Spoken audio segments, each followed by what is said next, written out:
Hi, I'm here at the Millionaire COrner at the Writer's Block, and I'm talking with Kent about what you should be checking out this week on our website. How you doing today, Kent? I'm okay. You? I'm pretty good. So, what stories should our readers be looking for on the website? On Monday, I have a story about the best airports in the world for extended layovers. You know, there's nothing really worse when you travel than having to spend 2 or 3 hours in an airport waiting to get on the next plane that's going to take you to where you need to go. And finding something to do at the airport can be difficult, especially if you're stopping someplace that's just not set up for that sort of thing. However, there are airports that take care of us. There are airports that have, I think it was in Munich's airport, they have sleeping pods, which for $20 an hour you can go in and be totally private, place to sleep. And those pods have iPod plug-ins and cell phone plug-ins, so you can charge your phone while you're sleeping. And on all the travel I've done, finding a comfortable place to sleep is something I would really have loved to have been able to do at an airport. The Amsterdam airport has a fully stocked library with books, real books and ebooks in 29 languages. Yeah, which is, I think, would be, really, I mean, if you've got a 3-hour layover, finding a good book to read would be great.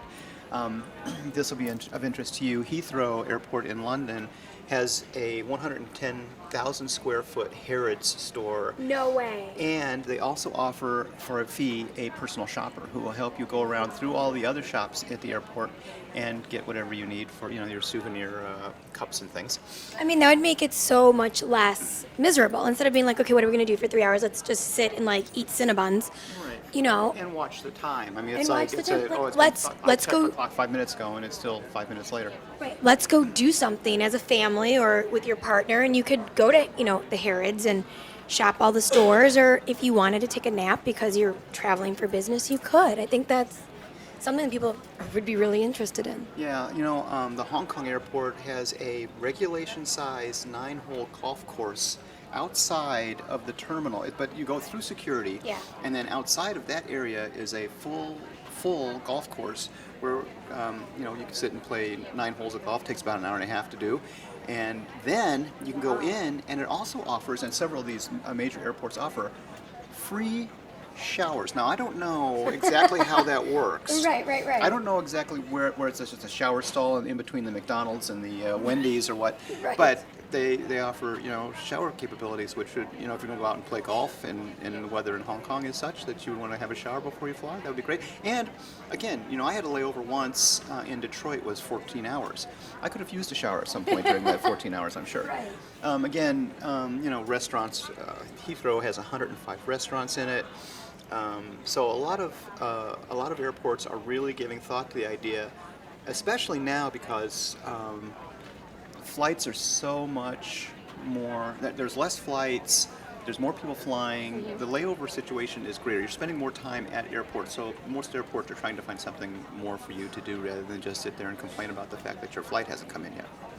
This is going to be a great story, and this is going to be some, great solutions to airport layovers. Right, So, and it gives you an idea of, if you're flying to Hawaii from, say, Chicago, Right. you have a choice of where you want to lay over. You can lay over in LAX or you can lay over Right. in San Francisco. Well, I'm going to go to San Francisco because they have a full aquarium where you can spend. I mean, it's like going to the Shed Aquarium here no in way. Chicago. See, I don't even know any of this. Yeah, so I mean, it's something. I would have said LAX because, well, because you're an LA kind of gal. but I just didn't even know about the San Diego, San Francisco. aquarium. Yeah, and this is going on all across the world. So your major airports are looking into ways to make your flying experience a little bit nicer. And today, as opposed to say 20 years ago, the flight experience is not as nice as it used to be. Donald, how's it going today? It is well, and yourself? I'm pretty good. Good for you. What should our viewers be looking for? Okay, well, a couple of things. My blog this week is a tribute to Roger Ebert, who would have been 72 this year. Just a remarkable man and a remarkable story. I mean, you think about it. The first film critic to win the Pulitzer Prize, and with Gene Siskel, they became the most recognized, influential, film critics in the world, thanks to At the Movies, which, what an idea. Just two old school Chicago newspapermen sitting around talking about movies. Right. How can that succeed? And that show ran about as long as Meet the Press, 60 minutes. I mean, very enduring.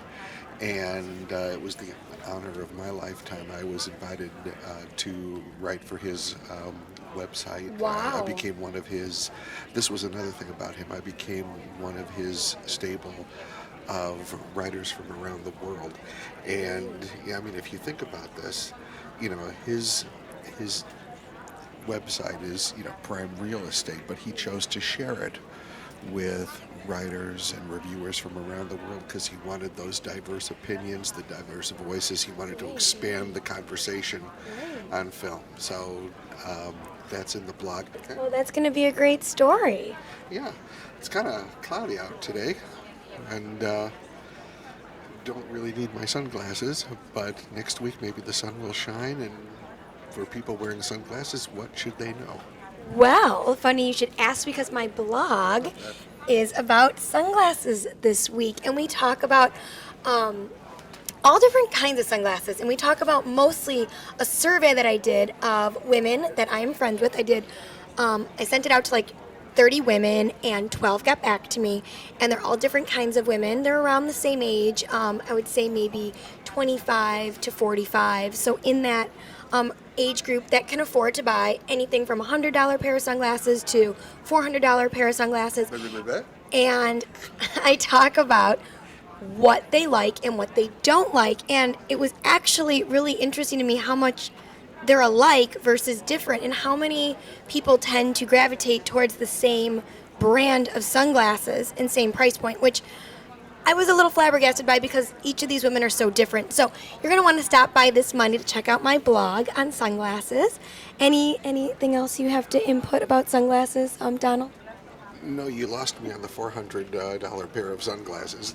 Right, and some of the women had like up to 3 pairs of those. I was like, wow. No, I'm flabbergasted. Well, Donald is flabber like I used Well, Donald is flabbergasted. So on that note, thanks so much for stopping by. I'm Heather Kiley. Thanks for watching.